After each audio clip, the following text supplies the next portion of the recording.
उत्तर प्रदेश में 9 विधानसभा सीटों पर हुए उपचुनाव में निराशाजनक प्रदर्शन के बाद बसपा सुप्रीमो मायावती ने ऐलान किया है कि उनकी पार्टी अब कोई भी उपचुनाव नहीं लड़ेगी। मायावती ने कहा कि जब तक चुनाव आयोग फर्जी मतदान रोकने के लिए सख्त कदम नहीं उठाता, तब तक बसपा उपचुनाव में भाग नहीं लेगी। उन्होंने आरोप लगाया कि पहले बैलेट पेपर से फर्जी मतदान होता था और अब यह ईवीएम के माध्यम से भी किया जा रहा है। हालांकि उन्होंने यह भी स्पष्ट किया कि बसपा केवल उपचुनाव नहीं लड़ेगी, जबकि अन्य चुनावों में भाग लेना जारी रहेगा। मायावती के इस बयान पर सपा अध्यक्ष अखिलेश यादव ने प्रतिक्रिया दी। उन्होंने कहा कि वर्तमान में यूपी में कोई उपचुनाव प्रस्तावित नहीं है। हालांकि उन्होंने यह जोड़ा कि अयोध्या की मिल्कीपुर सीट पर कोर्ट का फैसला आने के बाद उपचुनाव संभव हो सकते हैं। मायावती ने फर्जी मतदान को लोकतंत्र के लिए गंभीर चिंता का विषय बताया। उन्होंने कहा कि पहले लोकसभा चुनावों में, फिर विधानसभा चुनावों में और अब उपचुनावों में फर्जी मतदान खुलेआम हो रहा है।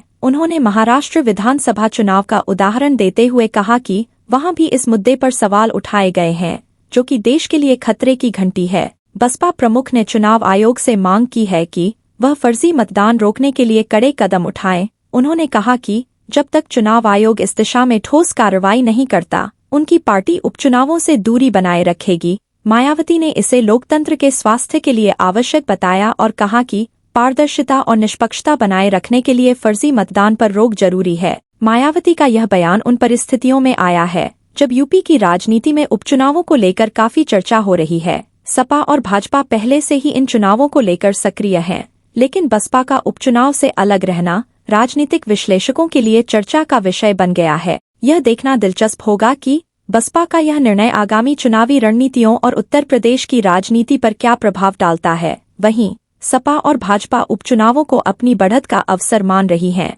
जबकि बसपा ने फिलहाल अपने लिए अलग राह चुन ली है।